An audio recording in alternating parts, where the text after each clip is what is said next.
अकबर पुत्र मरा बैठे मैं खत सुगरा चाया तू अकबर पुत्र मरा बैठे पैदे लिख दे हर वतन ते आ पैदे लिख दे हर वतन ते आ तो वतन दिता गिला बैठे मैं खत सुगरा चाया तू अकबर पुत्र मरा बैठे मैं खत सुगरा चाया तू अकबर पुत्र मरा बैठे मैं तुझे तजे फरमाया होसी बाबा ते मामत ते मैं तुझे तजे फरमाया होसी बाबा ते मामत ते तो पुत्र सगेर भी कबर बना तो पुत्र सगेर भी कबर बना ओ कबर उते रोंदा बैठे मैं खत सुगरा चाया तू अकबर पुत्र मरा बैठे मैं खत सुगरा चाया तू अकबर पुत्र मरा बैठे खत अकबर को मैं को अकबर लब दिया ना मिलिया खत अकबर को मैं को अकबर लब दिया ना मिलिया आम के तल विच मालो मुथिया आम के तल विच मालो मुथिया तू अकबर खैमिया चा बैठे मैं खत सुगरा चाया तू अकबर पुत्र मरा बैठे मैं खत सुगरा चाया तू अकबर पुत्र मरा बैठे तेरी पगे दे पेच में खोल गए ते बदन तेरे ते मक्के तल जे तेरे पगे दे पेच में खुल गए ते बदन तेरे ते मक्के तल जे तेरे हाल कनो मालूम होंदा तेरे हाल कनो मालूम होंदा तू देन तू झड़िया बैठे मैं खत सुगरा चाया तू अकबर पुत्र मरा बैठे मैं खत सुगरा चाया तू अकबर पुत्र मरा बैठे मैं अचार मुसाफत नहीं मंगिया तू वले वले आ जाए क्या देवा मैं अचार मुसाफत नहीं मंगिया तू वले वले आ जाए क्या देवा 10,000 मुसाफत क्या दे से 10,000 मुसाफत क्या दे तू आप बहु लुटिया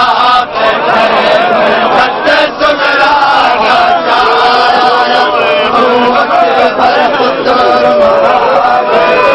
मैं अचार मुसाफत नहीं मंगिया तू वले वले आ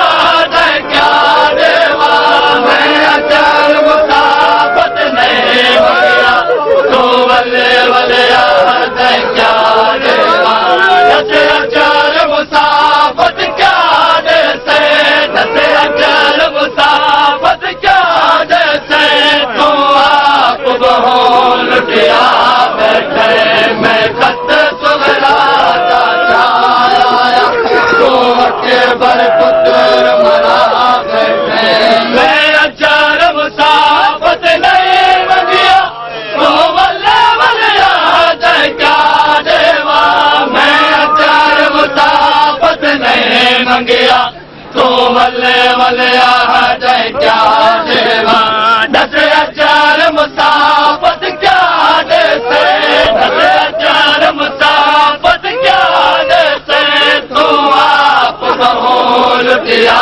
बैठे मैं खत सुगरा चाया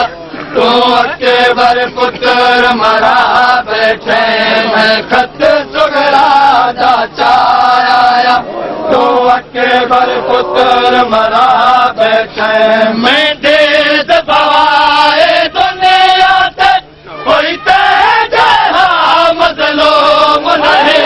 मैं देश बवाए दुनिया ते कोई तेज मजलूम नहीं तो मेरे अब्बास दे कातिल तो मेरे अब्बास दे कातिल तो इमदाद दिया मंगता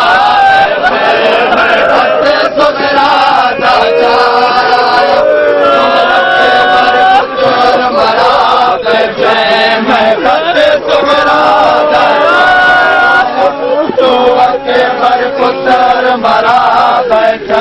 मैं देश बवाए दुनिया ते कोई तेज मजलूम नहीं मैं देश बवाए दुनिया ते कोई तेज मजलूम नहीं तो मेरे अब्बास दे कातिल तो मेरे अब्बास दे कातिल तो इमदाद दिया मंगदा बैठे मैं खत सुगरा दा चाया तो अकबर पुत्र मरा बैठे मैं खत सुगरा दा चाया तो अकबर पुत्र मरा बैठे अगचार रोआ की आकाश दिन अरमान न भूल से माशर अगचार रोआ की आकाश दिन अरमान न भूल से माशर जड़े बाबे तो शर्मेंदे है जड़े बाबे तो शर्मेंदे है ओ भैन शरीफ मैं खत सुगरा दा चाया बर पुत्र मरा बैठे अगचार रोआ की आकाश दिन अरमान न भूल से माशर अगचार रोआ की आकाश दिन अरमान न भूल से माशर जड़े बाग तो शर्मेंदे है जड़े बाग